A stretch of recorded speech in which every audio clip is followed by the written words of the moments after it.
നമസ്കാരം.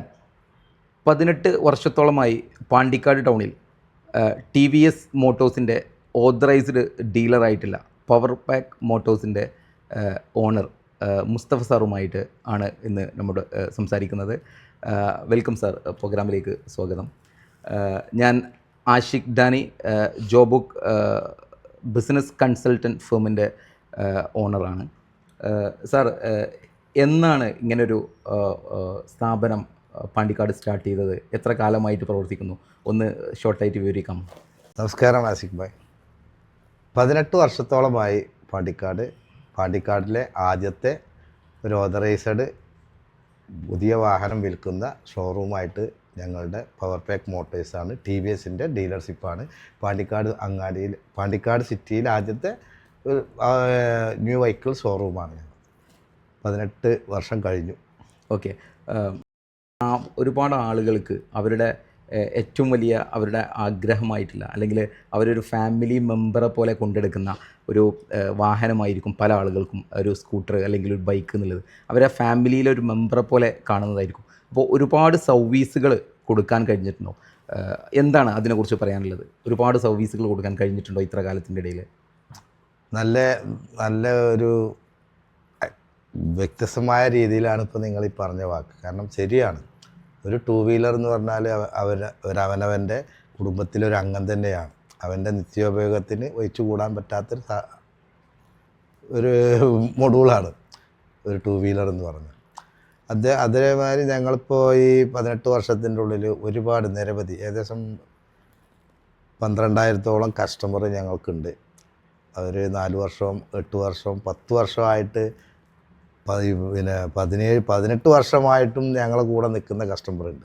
കാരണം അവർ vehicle change ചെയ്ത്, ഒരു എക്സാമ്പിൾ പറയുകയാണെങ്കിൽ ഞങ്ങളുടെ ടി വി എസിൻ്റെ ഏറ്റവും ചെറിയ വാഹനമാണ് moped, T V S XL100 എന്ന് പറഞ്ഞപ്പോൾ അതുമ്മ തുടങ്ങി 2 വർഷം അത് ഉപയോഗിച്ച് അതിൻ്റെ ശേഷം സ്കൂട്ടി പെപ്പിലേക്ക് മാറി, പെപ്പ് മാറി വീഗോ മാറി ഇപ്പോൾ ജൂപ്പിറ്റർ ഓടുന്നുണ്ട്. അങ്ങനെ ഈ 18 വർഷം ഞങ്ങളെ കൂടെ പവർ പാക്ക് മോട്ടോഴ്സിൻ്റെ ഒരംഗം എന്നുള്ള നിലയിൽ ഉള്ള കസ്റ്റമർ ധാരാളം ഉണ്ട്. അപ്പോൾ സാറ് പറഞ്ഞ് വരുന്നത് സർവീസിലും സെയിൽസിലുമായിട്ട് ഒരുപാട് കസ്റ്റമേഴ്സ് ഉണ്ട് എന്നല്ല, സാറ്റിസ്ഫൈഡ് ആയിട്ടുള്ള ഒരുപാട് കസ്റ്റമേഴ്സ് ഉണ്ട് എന്നുള്ളതാണ്. എന്താണ് പിന്നെ ടി വി എസിൻ്റെ പ്രൊഡക്റ്റുമായിട്ട് സാറിൻ്റെ അത് ക്വാളിറ്റി ബേസ്ഡ് ഒരു കസ്റ്റമേഴ്സിനോട് പറയാനുള്ളത് എന്താണ്? ക്വാളിറ്റി കാര്യത്തിൽ ടി വി എസ് എങ്ങനെയാണ് കാര്യങ്ങൾ കൈകാര്യം ചെയ്യുന്നത്?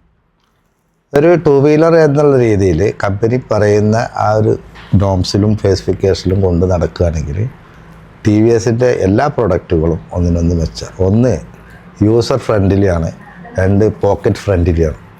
ഓക്കെ. അപ്പോൾ ഒരു ഉദാഹരണത്തിന് പറയുകയാണെങ്കിൽ ടി വി എസിൻ്റെ വിക്ടർ എന്ന് പറഞ്ഞ 2004 ഇറങ്ങിയ ഒരു പ്രൊഡക്റ്റ് ഉണ്ട്. വിക്ടർ ഒരു ഫേമസ് വാഹനമായിരുന്നു. ആ വാഹനം ഇന്നും ഉപയോഗിക്കുന്ന ആളുകളുണ്ട്.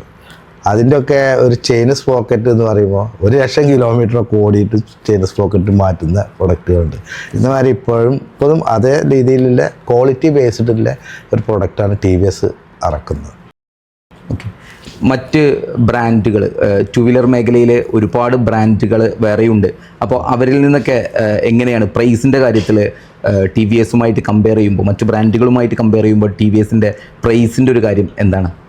ശരിക്കും ഇപ്പോൾ എൻ്റെ ഒരു അനുഭവം പറയുകയാണെങ്കിൽ ഒരു ടൂ വീലർ ഇൻഡസ്ട്രിയിൽ അങ്ങനെ പ്രൈസുമായിട്ട് കമ്പയർ ചെയ്യേണ്ട അത്തരം ഒരു വലിയ അനന്തരം ഒരു കമ്പനിക്കും ഇല്ല. ഇപ്പോൾ ഉദാഹരണത്തിന് ഹോണ്ട ആവട്ടെ, യമഹ ആവട്ടെ, അല്ലെങ്കിൽ സുസുക്കി ആവട്ടെ, എന്നുള്ള പ്രൈസ് ഏകദേശം എന്താണ്. പക്ഷെ പ്രൊഡക്റ്റിൽ അനന്തരങ്ങളുണ്ട്.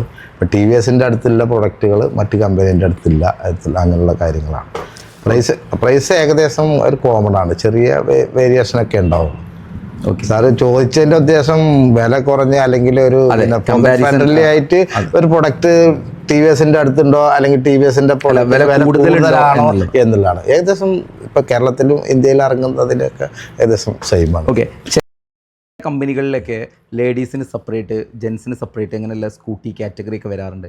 അങ്ങനെ എന്തെങ്കിലും കാറ്റഗറീസ് ഉണ്ടോ? ലേഡീസിന് പറ്റുന്നത്, ജെൻസിന് പറ്റുന്നത്, അതോ കോമൺ കാറ്റഗറിയിലാണോ ഇറങ്ങുന്നത്? തീർച്ചയായും ഇന്ത്യയിലെ ടൂ വീലർ മാനുഫാക്ചേഴ്സിൻ്റെ എടുത്ത് നോക്കുകയാണെങ്കിൽ അങ്ങനെ ഒരു സെക്ടർ ഇന്ന് ടി വി എസ് മോട്ടോർ കമ്പനിയിൽ മാത്രമാണ്. കാരണം ഞാൻ പറഞ്ഞ T V S XL, Scooty Pep, Scooty Zest, XL എന്ന് പറഞ്ഞാൽ കുറച്ച് പ്രായമായ ആളുകൾ ചെറിയ തരം കച്ചവടങ്ങൾ, മീൻ കച്ചവടം, മത്സ്യ കച്ചവടം, അല്ലെങ്കിൽ ഇതിൻ്റെ പണ്ട് സൈക്കിളിൽ ചെയ്തുകൊണ്ടിരുന്ന ആ ഒരു കച്ചവടക്കാർക്ക്, അതേമാതിരി ഒരു ഫാമിലി മിൽക്കിൻ്റെ സെയിലില്ലോല് അങ്ങനെയുള്ള ആളുകൾക്കുള്ളതാണ് എക്സൽ. അത് കഴിഞ്ഞ് തികച്ചും കോളേജ് സ്റ്റുഡൻറ്റിനും പിന്നെ വർക്കിംഗ് ലേഡീസിനും ആയിട്ടുള്ളതാണ് സ്കൂട്ടി പെപ്പ്, സ്കൂട്ടി സെസ്റ്റ്. ആ ഒരു സെക്ടർ കഴിഞ്ഞാൽ പിന്നെ ഒരു കോമൺ ആയിട്ട് വരുന്നതാണ് ജൂപ്പിറ്റർ. ഇപ്പോൾ ജൂപ്പിറ്ററാണ് ഇതിൻ്റെ മുന്നേ വീഗോ എന്ന് പറഞ്ഞ പ്രൊഡക്റ്റ് ഉണ്ടായിരുന്നു, ഇപ്പോൾ അതില്ല. ഇപ്പോൾ ജൂപ്പിറ്റർ അത് എല്ലാവർക്കും പറ്റുന്നതാണ്. അതിൽ തന്നെ വേറൊരു സെക്ടർ എന്ന് പറഞ്ഞാൽ ഇപ്പോൾ നമ്മുടെ വിദ്യാർത്ഥികളൊക്കെ high power, high torque sporty സ്കൂട്ടറിലേക്ക് വരുന്നത്.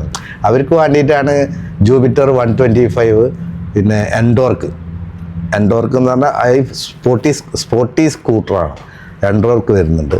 ഇപ്പോൾ എൻഡോർക്ക് തന്നെ 150cc വരുന്നുണ്ട്. അങ്ങനെ പല കാറ്റഗറിയിലും വരുന്നുണ്ട്. ഓക്കെ, അതായത് സാറ് പറയുന്നത് മാത്രമല്ല ഈ ചോദിച്ചത് ഓരോ വ്യക്തികൾക്കും ഓരോ കാറ്റഗറിക്ക് അനുസരിച്ചുള്ള പ്രൊഡക്റ്റ് 100% TVS മോട്ടോർ കമ്പനിയിലാണ്. കാരണം ഇനിയിപ്പോൾ ഞാൻ സ്കൂട്ടറിൻ്റെ സെക്ടർ പറഞ്ഞു, അത് കഴിഞ്ഞിട്ടൊരു ഹെവി എക്കണോമി ആയിട്ട് ഒരു സെയിൽസ്മാന് എക്കണോമി ആയിട്ട് ഉപയോഗിക്കണമെന്നുണ്ടെങ്കിൽ ബൈക്കിൽ ഞങ്ങളുടെ റേഡിയോൺ എന്നുള്ള ഹൈ ലെവൽ മൈലേജ് കിട്ടുന്ന എക്കണോമി ആയിട്ടുള്ള വാഹനങ്ങളുണ്ട്. അതിൽ തന്നെ സ്പോർട്ടി ലുക്കിൽ വേണ്ടതിലേക്ക് റൈഡർ എന്ന് പറഞ്ഞ ഒരു ബൈക്കുണ്ട്. അതിന് ഹെവി ആയിട്ട് സൂപ്പർ ബൈക്കിലേക്ക് കടക്കുമ്പോൾ ഞങ്ങളുടെ അപ്പാച്ചി, റോണിൻ, RR 310 ഇതൊക്കെ ഒരു സൂപ്പർ ബൈക്കിലേക്ക്. RR 310 എന്നൊക്കെ പറഞ്ഞാൽ വേൾഡിലെ BMW കൊളാബറേഷനാണത്. ഓക്കെ, അപ്പോൾ സാറ് പറയുന്നത് ഓരോ ജനറേഷനും അതിൻ്റെ അടിസ്ഥാനത്തിൽ ഓരോ കാറ്റഗറി പ്രൊഡക്റ്റുകൾ ഇറങ്ങുന്നുണ്ട്. ഓരോ കാലത്തും അപ്ഡേഷൻസ് നല്ല രീതിയിൽ വരുന്നുണ്ട്. ഓരോ ബ്രാൻഡുകൾ, ഇപ്പോൾ അപ്പാച്ചി ഉദാഹരണം പറഞ്ഞു, അപ്പാച്ചിയിലൊക്കെ ഓരോ വർഷവും അല്ലെങ്കിൽ കാലം കഴിയുമ്പോൾ അതിനനുസരിച്ചുള്ള മാറ്റങ്ങൾ വന്ന് ഏറ്റവും പുതിയ അപ്ഡേഷൻസ് അതിൽ ഇറങ്ങുന്നുണ്ട് എന്നുള്ളതാണ് മനസ്സിലാവുന്നത്. തീർച്ചയായും. ഓക്കെ, ഇനി നമ്മുടെ ഓഡിയൻസിനോട് പറയാനുള്ള, ഈ പല ആളുകളും വാഹനം എടുക്കുന്ന സമയത്ത് ചില ആളുകളൊക്കെ സർവീസിൻ്റെ കാര്യത്തിൽ ഒരു സെയിൽസ് അല്ലെങ്കിൽ ഒരു പർച്ചേസ് ചെയ്യുന്നതിന് വേണ്ടിയിട്ട് ഷോറൂമിനെ ഡിപ്പെൻഡ് ചെയ്യും. പക്ഷേ അത് കഴിഞ്ഞാൽ ഒരു ഫ്രീ സർവീസ് കഴിയുന്നതോട് കൂടിയിട്ട് ഷോറൂമിനെ ഡിപ്പെൻഡ് ചെയ്യാതെ പുറത്തുനിന്ന് സർവീസ് എടുക്കുന്ന ഒരു സാഹചര്യം നമ്മുടെ നാട്ടിലുണ്ട്. എന്താണ് TVSൻ്റെ കസ്റ്റമേഴ്സിനോട് സാറിന് ആ കാര്യത്തിൽ പറയാനുള്ളത്? TVSൻ്റെ ഒരു പ്രതിനിധി എന്ന നിലയിലും TVSൻ്റെ കസ്റ്റമറോട് എനിക്ക് പറയാനുള്ളത് എന്ന് പറഞ്ഞാൽ, TVSൻ്റെ വാഹനങ്ങൾ കമ്പനി പറഞ്ഞ നോംസിൽ അവർ സർവീസ് ചെയ്യുക, കമ്പനി ഒറിജിനൽ പാർട്സുകൾ യൂസ് ചെയ്യുകയാണെങ്കിൽ തികച്ചും അവർക്ക് വർത്തായിരിക്കും. പ്രത്യക്ഷത്തിൽ ഫോർ എക്സാമ്പിൾ ഒരു കേബിൾ മാറ്റുക അല്ലെങ്കിൽ ഓയിൽ ചേഞ്ച് ചെയ്യുക, പ്രത്യക്ഷത്തിൽ നമ്മൾ ഔട്ട്സൈഡിൽ നിന്ന് ഒരു പ്രൈവറ്റ് മെക്കാനിക്കിൻ്റെ അടുത്ത് പോയിട്ട് ചെയ്യുമ്പോൾ ഒരു 200 ചെറിയൊരു എമൗണ്ടിൻ്റെ പ്രത്യക്ഷത്തിലൊരു ലാഭം ഉണ്ടാവും. പക്ഷെ അത് പരോക്ഷമായിട്ട് ലോങ് ടൈമിൽ നോക്കുമ്പോൾ അതിൻ്റെ 10x നഷ്ടമാണ് വരിക. അതായത് ക്വാളിറ്റി ബേസിൽ നോക്കുമ്പോൾ ചെറിയൊരു പ്രൈസിൽ വേരിയേഷൻ ഉണ്ടെങ്കിൽ പോലും ക്വാളിറ്റി ബേസിൽ നോക്കുമ്പോൾ എപ്പോഴും ഒരു കസ്റ്റമർ സർവീസ് ചെയ്യേണ്ടത് ഷോറൂമിൽ നിന്ന് തന്നെയാണ് എന്നാണോ സാർ പറയുന്നത്? അതെ, തീർച്ചയായും. ഇപ്പം നമ്മൾ ഒരു ചിന്തിക്കുന്ന ഒരു കസ്റ്റമർ ആണെങ്കിൽ ശരിക്കും ഷോറൂമിൽ TVS മോട്ടോർ കമ്പനിൻ്റെ അതോറിറ്റഡ് ഷോറൂമുകളിൽ ലേബർ ചാർജ് പുറമേ ഉള്ളതിലേറെ കുറവാണ്. പിന്നെ പ്രത്യക്ഷത്തിൽ ഒരു ബില്ല് വരുമ്പോൾ എമൗണ്ട് പുറമേയും കൂടുക എന്ന് പറയുമ്പോൾ ഈ പാർട്സുകളുടെ ഡിഫറൻ്റ് ആണ്. ഒറിജിനൽ പാർട്സും ഡ്യൂപ്ലിക്കേറ്റ് ഡി മോഡൽ പാർട്സും തമ്മിൽ വലിയ അനന്തരം ഉണ്ടാവും. ഞാനൊരു അത് ഓരോ പാർട്സിൻ്റെയും ഇപ്പോൾ ഓയിലിനെ സംബന്ധിച്ചിടത്തോളം ഒരു സ്കൂട്ടറാണെന്നുണ്ടെങ്കിൽ 900 മില്ലി 1 ലിറ്റർ ആണ് ഓയിൽ ഒഴിക്കുന്നത്. 1 ലിറ്റർ ഓയിലിന് TVS മോട്ടോർ കമ്പനീൻ്റെ ഓതറൈസ്ഡ് ഓയിലിന് 400 രൂപയോളം വില വരുന്നുണ്ട്. ശരി, അതേ മോഡൽ പാക്കറ്റ്, അതേ മോഡൽ ഒരു ഓയിൽ 175 മുതൽ 200 രൂപക്കും പുറത്തുനിന്ന് കിട്ടാണ്ട്. അപ്പോൾ 200 രൂപേൻ്റെ മാറ്റം വന്നു. പ്രത്യക്ഷത്തിൽ ഈ കസ്റ്റമർക്ക് അറിയില്ല ഓയിലിൻ്റെ ഗ്രേഡ് എന്താണ്, ഈ എൻജിന് സ്പെസിഫിക് ആയിട്ടുള്ളതാണോ എന്നൊന്നും അറിയില്ല. 2040 എന്ന ഗ്രേസുവിൽ വരുന്ന ഓയിലാണ് എല്ലാത്തിനും. ഓയിലിൽ തന്നെ ഡീസൽ എഞ്ചിന് വേറെ ഉണ്ട്, കാറിന് വേറെ ഇതുണ്ട്, JCBക്ക് വേറെ ഗ്രേഡ് ഉണ്ട്, ടൂ വീലർ തന്നെ ഇത്ര CC വരെയുള്ള വേറെ ഗ്രേഡ് ഉണ്ട്. ഇപ്പോൾ ഹൈ ലെവൽ പ്രീമിയം ബൈക്കുകളിലൊക്കെ സിന്തറ്റിക് ഓയിലാണ് കമ്പനി പ്രൊവൈഡ് ചെയ്യുന്നത്. സിന്തറ്റിക് ഓയിലും നോർമൽ ഓയിലും തമ്മിൽ വളരെയധികം വ്യത്യാസമുണ്ട്. അതിൻ്റെ ആ വ്യത്യാസം പ്രൈസിലും കാണും. ഉദാഹരണത്തിന് ഇപ്പോൾ സിന്തറ്റിക് ഓയിലൊക്കെ ഉപയോഗിക്കുകയാണെന്നുണ്ടെങ്കിൽ നോർമൽ 6000, 7000, 10,000 കിലോമീറ്റർ വരെ ആ വണ്ടി ഓടാം. സ്പെസിഫിക് ചെയ്യുന്നവർ 8000-ൽ മാറ്റണം എന്നുള്ളതൊക്കെയാണ് പറയുന്നത്. 10,000 കിലോമീറ്റർ വരെ ഓടിയാലും എഞ്ചിന് ഡാമേജ് വരില്ല. ഓക്കെ, ഞാൻ ഒരു ആർട്ടിക്കിളിൽ വായിച്ചിട്ടുണ്ട് മുമ്പ്, ഒരു എൻജിൻ പ്രവർത്തിച്ചിട്ടാണ് ഈ വാഹനങ്ങളൊക്കെ ഓടിക്കുന്നത്. അപ്പോൾ ഒരു എൻജിൻ ഒരു കമ്പനി നിർമ്മിച്ചു കഴിഞ്ഞാൽ ആ കമ്പനി പറയുന്നതിനനുസരിച്ച് വേണം അതിൻ്റെ സർവീസ് നടത്താൻ എന്നുള്ളത്. ഇല്ലെങ്കിൽ അതിൻ്റെ ലൈഫിന് ചിലപ്പോൾ ബാധിക്കുമെന്ന് പറയുന്നുണ്ട്. ടി വി എസിൻ്റെ കാര്യത്തിലും ശരിക്ക് ടി വി എസ് കമ്പനി ഒരു ബൈക്ക് മാനുഫാക്ചർ ചെയ്ത്, ഒരു എൻജിൻ മാനുഫാക്ചർ ചെയ്ത് അത് പബ്ലിക്കിലേക്ക് ഇറക്കുമ്പോൾ ഈ പറഞ്ഞ ഒരു തിയറി, അതായത് ആ ഒരു കമ്പനി പറയുന്നത് തന്നെ ചെയ്യണം എന്നുള്ളതുണ്ടോ, അതോ പുറത്തുനിന്ന് ഏതെങ്കിലും ഒരു തേർഡ് പാർട്ടി പറയുന്ന പ്രൊഡക്റ്റുകൾ, ഇപ്പോൾ സാർ നേരത്തെ പറഞ്ഞ പോലെ ഒരു എൻജിൻ ഓയിലിൻ്റെ കാര്യത്തിലാണെങ്കിലും അങ്ങനെ ഏതെങ്കിലും ഒഴിക്കുന്നതുകൊണ്ട് എൻജിന് കേടുപാടുകൾ വരാനും മൈലേജ് അങ്ങനത്തെ കാര്യം, പ്രധാനമായിട്ടും നോർമൽ ആളുകൾ സാധാരണക്കാർ ചിന്തിക്കുന്ന ഒരു കാര്യമാണ് മൈലേജ് ഷോർട്ട് വരിക, അങ്ങനത്തെ കാര്യങ്ങളൊക്കെ. അതിനൊക്കെ സാധാരണഗതിയിൽ അത് ബാധിക്കാറുണ്ടോ? തീർച്ചയായും. മൈലേജ് മാത്രമല്ല, ഒരു നോർമൽ എൻ്റെ അനുഭവത്തിൽ പറയുകയാണെങ്കിൽ 2 ലക്ഷം കിലോമീറ്റർ വരെ ഓടിയ വാഹനം എൻജിൻ പണിയെടുക്കാതെ, എൻജിൻ ഓവറോൾ ചെയ്യാതെ ഓടുന്ന നല്ല സുന്ദരമായ വാഹനമുണ്ട്. അതേ സ്ഥാനത്ത് തന്നെ 25,000 കിലോമീറ്റർ കഴിയുമ്പോൾ തന്നെ എൻജിന് സൗണ്ട് വരിക, ക്രാങ്ക് ഷാഫ്റ്റ് പിടിച്ച് എൻജിൻ പണിക്ക് നല്ല രീതിയിൽ പറയാൻ എൻജിൻ പണിയായ വണ്ടികൾ വരുന്നുണ്ട്. അപ്പോൾ ഇതൊക്കെ എന്താ വെച്ചാൽ ഈ 25,000-ലൊക്കെ പോകാന്ന് പറഞ്ഞാൽ ആദ്യത്തെ ഒന്നോ രണ്ടോ സർവീസ് കമ്പനിയിൽ വന്ന് ആ ഓയിൽ ചെയ്യും. പിന്നീട് ഇവർ ഒരു പീരിയഡിക്ക് സമയത്ത് ഓയിൽ ചേഞ്ച് ഇല്ല. അവർ എന്തെങ്കിലും സൗണ്ട് മാറ്റങ്ങളൊക്കെ എഞ്ചിനിൽ വരുന്ന സമയത്ത് എവിടെയെങ്കിലും പോയിട്ടൊരു വർക്ക്ഷോപ്പ് അല്ലെങ്കിൽ ഒരു പ്രൈവറ്റ് വർക്ക്ഷോപ്പിൽ പോയിട്ട് അവിടെ കിട്ടുന്ന ഓയിൽ ഒഴിച്ച് പോകുന്നു. അതുപോലെ തന്നെ ഒരു പുതുതായിട്ട് ഒരു ബൈക്ക് എടുക്കാൻ ആഗ്രഹിക്കുന്ന ഒരാളോട്, ഒരു ഇന്ന ബൈക്ക് എന്നൊന്നും സെലക്ട് ചെയ്തിട്ടില്ല, ഒരു ബൈക്ക് എടുക്കണം, ഒരു 2 വീലർ എടുക്കണം എന്നാഗ്രഹിക്കുന്ന ഒരു കസ്റ്റമർ ചിലപ്പോൾ ഇത് കേൾക്കുന്നുണ്ടാവാം. അങ്ങനെയുള്ള ഒരാളോട് സാറിന് എന്താണ് പറയാനുള്ളത്? കസ്റ്റമർ ശ്രദ്ധിക്കേണ്ട കാര്യം, വാഹനത്തിൻ്റെ ആക്ച്വൽ വില ഒട്ടുമിക്ക 90% ആ കസ്റ്റമറും ഇത് ഫിനാൻസിലാണ് ചെയ്യുന്നത്. പറയാനുള്ളത്, ടി വി എസ് മോട്ടോർ കമ്പനിയുടെ ഒരു വാഹനം എടുക്കുകയാണെങ്കിൽ ആ വാഹനത്തിൻ്റെ ഒരു ആക്ച്വലി വില, ആ വിലയിൽ നിങ്ങൾ ഫിനാൻസ് ഇടുമ്പോൾ ഫിനാൻസിന് എത്ര വരുന്നുണ്ട്, അതിൽ കാൽക്കുലേഷൻ ചെയ്യുക, എത്ര ശതമാനം ഇൻട്രസ്റ്റ് വരുന്നുണ്ട് എന്നുള്ളത് അക്യൂറേറ്റ് ആയിട്ട് ചെയ്തിട്ട് ചെയ്യുകയാണെങ്കിൽ ഈ അവിടെ 1000 രൂപ കുറച്ച് തന്നു, ഇവിടെ 2000 തന്നു എന്ന് പറയുന്നതിൽ അർത്ഥമില്ല എന്ന് നിങ്ങൾക്ക് മനസ്സിലാവും. ഞാൻ എൻ്റെ കസ്റ്റമറോട് പറയൽ എന്താണ്, വണ്ടിൻ്റെ വില ഇത്രയാണ്, 1 ലക്ഷം രൂപയാണ് നിങ്ങൾ ലോൺ എടുക്കുന്നത്, ആ 1 ലക്ഷം രൂപയാണ് ഫിനാൻസ് കമ്പനി ഷോറൂമിന് തരുന്നത്. അതിന് അടച്ചു തീരുമ്പോൾ എത്ര വരും, 3 വർഷത്തെ 36 മാസത്തെ ടേൺ ഓവർ ആണെങ്കിൽ ഇത്ര വരും. അപ്പോൾ ടോട്ടൽ എത്ര ഓവർ വന്നു എന്നറിയാലോ, അതാണ് പലിശ. ഇതേ ലെവലിൽ അടുത്തൊരു ഷോറൂമിൽ ഒരു